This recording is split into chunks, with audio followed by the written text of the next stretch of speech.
I'm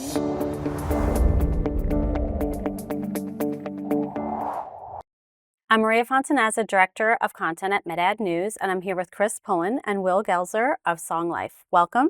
Thanks for joining me today. Thank you. Pleasure Thanks to for be having here. us. Chris, when we're talking about purpose-driven marketing, how can we prevent marketing from becoming sameness? And I'm talking about in the context of an AI-driven world, and instead use this technology to reinforce a distinctive brand identity. It's such a good question and coming at a really important time for marketing because you're right, AI has come along and it's challenged the way that we do marketing. And if we're being real, a lot of organizations today are using AI as an efficiency play. They're using it to strip cost out and get content to market quicker. And while that's a very valuable lever that we can pull to optimize our marketing, we can't forget the quality of marketing. And often the quality of marketing comes from the core purpose of the brand. And we feel it's really important in this world of technology that we protect those spaces for humans to think, for humans to deploy the craft of marketing, to define what a brand should be, and to really think about the smart choices in taking the brand purpose out into new channels and into new types of content. So our belief is AI is an accelerator of creativity as well as a driver of efficiency. And the organizations that marry up speed with quality, with efficiency, are going to be the ones that are in a really good place. And the way that they get themselves into a great place is by anchoring on the core brand purpose and use that to think about what's the really strong, meaningful connections that we want to have with our customers and our patients. Getting those three things right is critical if we're going to drive brands forward in this age of AI. I think if I may add on to that, what we have today is feedback from our customers. And if we're driving towards relevance, if we're creating that brand purpose and driving towards relevance for our customers in receiving that brand purpose, they vote with their feet, they vote with their voices, and we now have enough technology to make sense of all of that information at incredible rates. And it's our responsibility as organizations, as marketers, as brand leads, to make sure that we're consuming that information and then providing relevance back to the customer. And with AI and its ability to quickly synthesize unstructured information at speeds that previously we were not able to, it accelerates and improves our ability to be more responsive and more relevant for our customers. Yeah, and I love that, Will. I particularly love the fact that it challenges us to think about how we want to bring marketing into the hands of our customers. And I think there's often an assumption when we talk about AI that the world was perfect before and that we were developing great brand executions using our traditional manual approaches. And some brands did well. But other brands, as you indicated, have deployed content into this sea of sameness. And all we're doing really now, if we layer agentic onto the top of that, is becoming more efficient at deploying the old channels and potentially creating an even larger sea of sameness. So that's why it's really important we view AI as an accelerator of creativity and not only the efficiency play. Mm-hmm. It also, it makes me think about in the age of generative AI and the chat interfaces and the foundation models. Um, I think it actually heightens the need for more independent thinking. I believe we as consumers of AI have become very codependent on it, and consequently, it does create more volume of marketing, more volume of messaging, but I don't believe that it creates differentiation entirely. And so I think while AI shows a ton of promise in improving our operations, I think the purpose of it should be to save time for humans to think in a human way and create compelling stories that differentiate, while leaving AI to commoditize skill sets that don't fall within kind of the creative human thinking concept of things.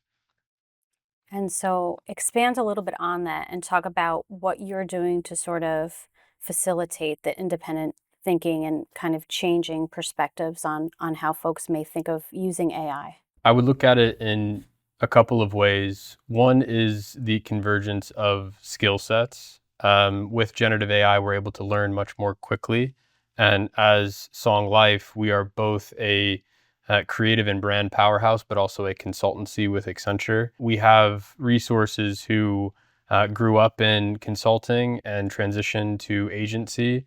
and we have resources who have done the opposite of that, and that's created a really dynamic and differentiated offering that we can provide.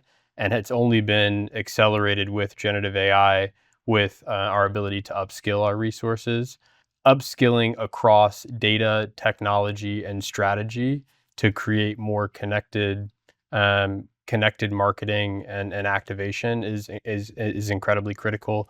I think secondly is product, and providing our people with the right tooling and assets to make their decisions more informed. With generative AI, we're able to create much more custom capabilities to meet the needs of our customers and of our clients.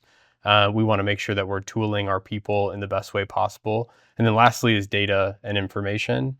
With real world data, claims data, socioeconomic data, demographic data, behavioral data, there's never been more data at our disposal. It's our responsibility as agencies and as marketers, as I mentioned, to consume all that information and make sure that we're informing decision making and strategy with all of that. So a couple of ways that I see AI kind of being embedded into the operations. Yeah, and as well as reflecting these changes internally at Song Life, we're also purposefully building skills at our clients as well. So some of the spaces that we're really helping our clients elevate their skills is in the area of strategy, because AI allows us to have proxies for customers in the room. We can use synthetic personas to ask probing questions and understand more about our customers than we ever have done before, and do it in real time, which helps us to have those meaningful conversations in an elevated way. And we can tackle more conversations as we go through. So we're really purposely building these craft skill elements with our clients to help them make the right strategic choices. The other piece we're doing as well is making sure that we don't forget about the core marketing fundamentals, because they're going to be the same to drive organizations forward. There's tweaks around the edges and we might work with slightly different people, but the core skills that a marketer needs today are very similar to those that have been there in the past.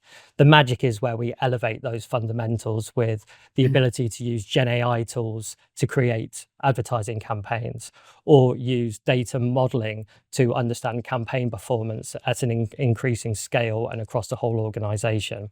So skills are fundamental. If we're going to make sense of this technology, we need to be empowering people with skills. And a lot of our work is preparing our clients for that. The other piece that we do for readiness is work on ways of working and processes, because we've all got very comfortable with the marketing processes that have kept us safe. But we know that many clients are still struggling with how to produce an annual plan in a condensed time period that really reflects customer insight and need. And we love those meaty challenges. We love to support clients and help them to protect the space for thinking and to be able to use elevated skills in which to be able to do it whilst fixing known problems in the process. So it's this bundle of skills and process and recognizing the value of technology that can be really powerful in helping pharma clients address marketing in today's world. Mm-hmm. You hit on a point that I think is really interesting. We speak so often about what's changing given the advent of generative AI, but it's really interesting to look at what hasn't changed in marketing. And you mentioned a couple of things, but one in particular is measurement and how marketing ultimately drives value for organizations. It's interesting, that's been a notoriously difficult capability to build because there is no direct causal relationship between marketing endeavors and top line growth. It creates a need to develop a holistic value narrative in direct relationship with the CFO so that marketing and the customer can be seen as a true growth lever for the business. And I've actually seen in the last couple of months more of our clients asking that question than I have in the past. And I think it's because with the proliferation of AI and the increase in volume of engagement, it's not difficult to stay busy in marketing. It's not difficult for our marketers to have something to do. It is increasingly difficult to make sure that what our marketers are doing is impactful. And that is where we spend a lot of time with executives across both the marketing organization, the finance organization, to elevate the discussion to a CEO level frame of mind and really try to employ a general manager type of mindset to all of our marketers, where they want the best interest and the outcomes of the business, both from a revenue standpoint and from a cost standpoint.